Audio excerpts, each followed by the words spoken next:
Hey guys, it's Ariella here. Many of you know me from the TV show 90 Day Fiancé. This is my channel. This is where I'm going to be posting videos talking about things that you have seen, new things in my life. If you have any ideas for content that you'd like to see, please comment below. Please like, please subscribe. I'm really excited to be sharing my life and to use my own voice to tell my story. So what I'm going to be talking about today was my birth experience, having a baby in Ethiopia. My son is 2.5 now. I never imagined the trajectory that my life would take, how things would change for me. But the actual birth story itself was pretty crazy. If you saw before, you know that I had an emergency C-section, and I go to the hospital. I have an ultrasound. I wasn't even supposed to have an ultrasound that day. So it was really just luck or God or whatever you want to say that ended up saving my son Avi's life, because I was running low on amniotic fluid. I kept asking the ultrasound tech, like, what's wrong? Like, you're supposed to tell me, right? But he felt that it was up to the doctor to give me that information. So none of my pressing was really working. Hence why I was asking him a lot of really stupid questions that I already knew the answer to. The other thing is that the hospital I chose, Go Hospital, it's a wonderful hospital. A lot of expats go there. I had visited there before. Then I visited with my mother, and she felt confident about it. I found out about this was one of the recommendations for me on an expat forum that I frequently visit. So I do recommend. I got great care there. The midwife that took care of me, she was wonderful. She did come to my house after I had the baby and helped me to bathe him for the first time. She taught me how to bathe a newborn. She taught me how to breastfeed, any little tips and things like that. So that was amazing. And that was all included in, I guess you could say, the price of having the baby at that hospital. You'd have to be like very wealthy in the US, I guess, for someone to come, from the hospital and teach you all that stuff. So that was one of the positives of having a baby in Ethiopia. I was actually expecting to have a C-section because Avi was breached the entire pregnancy. The doctor said you could wait and see if he turns one more week, but we both knew that most likely he wasn't going to turn. So I said, okay, I have one more week. Fine. So I knew that I probably was going to have a C-section, but it's different hearing it in the moment. Like today, I was like, I thought I had one more week to sleep. But no, he came into the world. So people always ask, were you afraid to have a baby in Ethiopia? And I'm like, no. I was afraid to have a baby. Like, I was always terrified of the thought of actually having a baby, of pushing this, what they say, something the size of a watermelon out of something the size of a grapefruit. Disgusting, I know, but just the whole process. I'm not one of those people who's like, oh, I want to feel everything and have a natural birth and blah, blah, blah. I believe modern medicine was invented for a reason. We have drugs that handle pain, and I want to be as comfortable as possible while doing the most uncomfortable thing in the world. So personally, I think if men had to have the babies, we'd all be extinct. But yeah, jokes aside, after the ultrasound, and then the doctor tells me, you have to have the baby now. She said, I have 2 other surgeries ahead of you. And after that, we'll take you to the operating room and we'll do the C-section. So I was like, all right, okay, I'm scared, but I got some time. They said maybe 2 hours or whatever, or an hour, I don't know, something, but it wasn't right away. And they take me to my room, and I was going to take my makeup off and just try and chill. I called my mom. They come back and they're like, all right, we're going to the operating room now. And I was like, nah, you just said I had some time. I got to take my makeup off. And they were like, no, you don't have time. We got to go now. I had the baby with full makeup.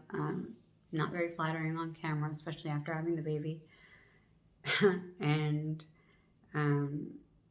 I was terrified, and I have anxiety as it is. So it was definitely an experience. One thing I remember is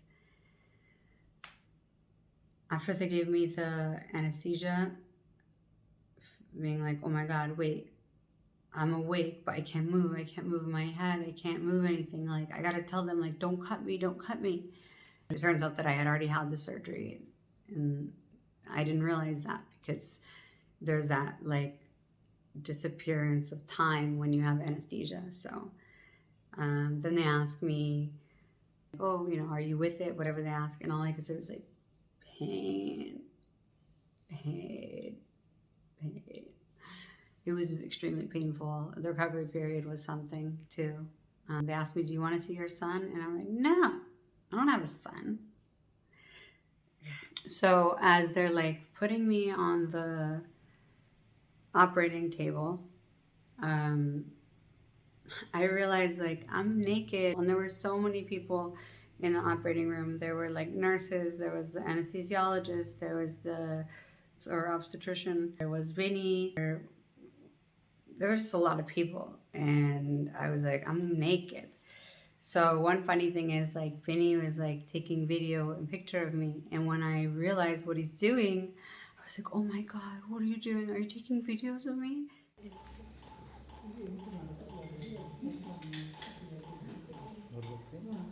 It's okay. No, it's not okay. It's okay. She Not relax. okay. What are you doing with your phone?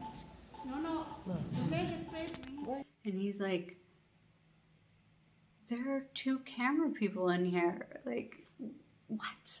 So, but like I made him stop. And obviously wasn't reasonable at that moment. It's crazy. So people say to me like, oh, they just put you out. Like, it seemed like they didn't have your consent. And I'm so grateful that they put me out, because what I really wanted to say and what I couldn't verbalize and what I would have never been able to verbalize was like, I can't calm myself down, and this baby needs to come out of here, and you guys just need to do what you need to do. Just put me out. I think I wanted to scream that.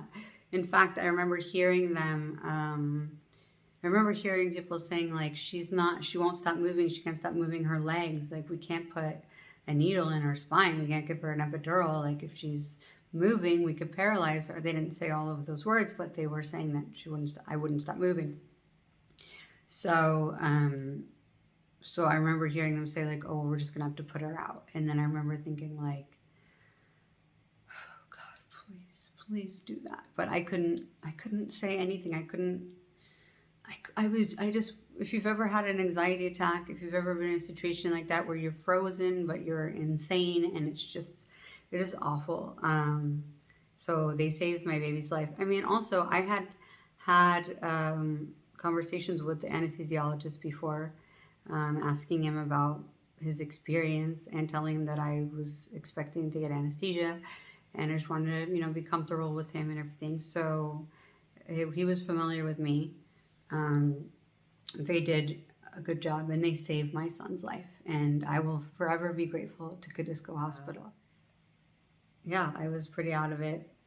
And then in one of those moments, I looked down, and on my breast is a little baby, a very, very small human, maybe about, like this big.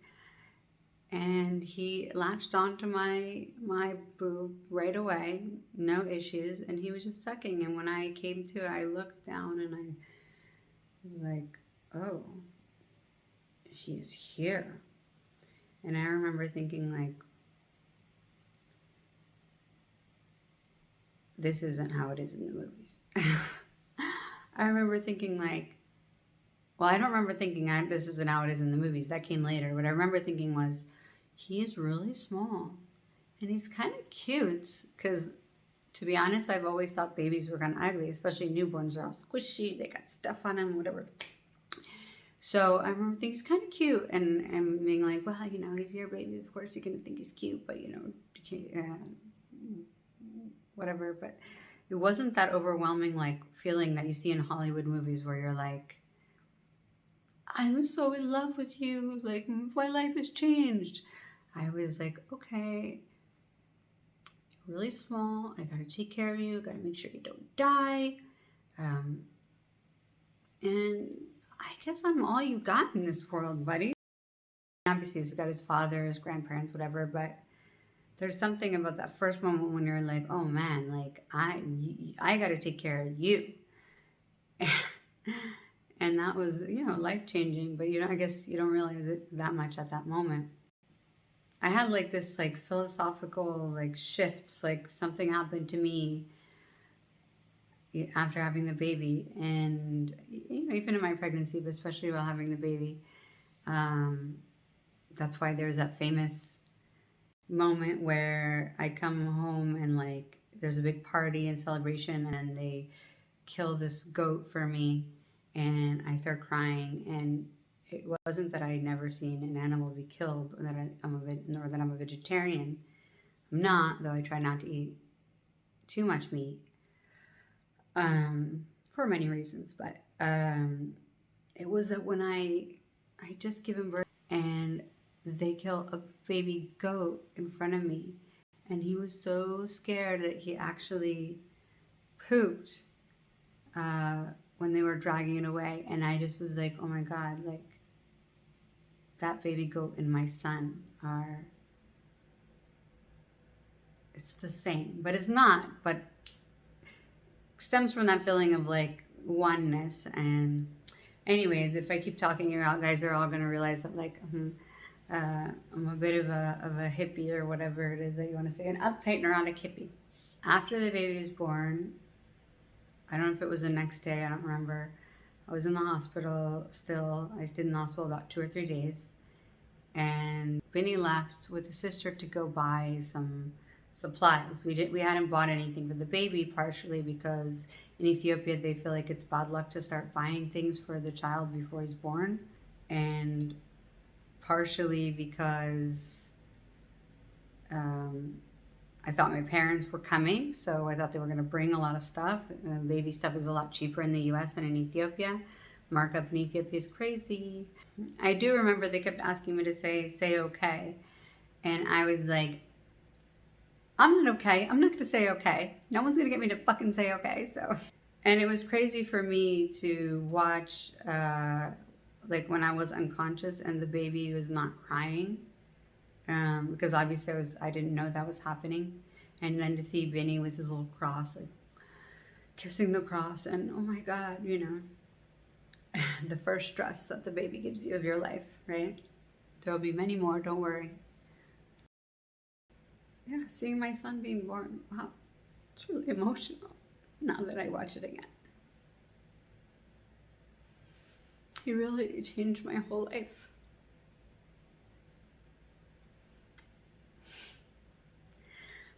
Wow, I didn't expect to cry, but it's really emotional. And then when Vinny whispers to Abby, your mom's gonna be okay. That was really sweet. All in all, I'm happy I had the baby in Ethiopia. I'm so happy Vinny could be there for the birth of his son, and I feel like that helped them to bond right away. The recovery from the C-section was really painful. I think total recovery time, like until I could like kind of do normal stuff, was about 10 days. I started going to the gym like a month later. American society, you want to get fit after the baby, but in Ethiopia they like stay inside for like a month and eat like lots of meat and gamfo, which are like, gamfo is barley. Then there was a whole situation with like breastfeeding, and Binyam had his opinion, and family members of his had their opinion. I could make a whole nother video on that. But I want to thank you guys for staying with me, watching this video, like experiencing this with me again, or for the first time.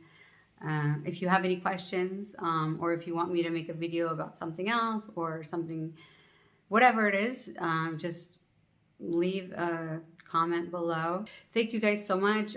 Please like the video, please subscribe, please leave a comment. Tell me what you want to see in my next video. I'm going to do my best to accommodate. And hopefully, I'll be releasing content regularly, and I really had a lot of fun.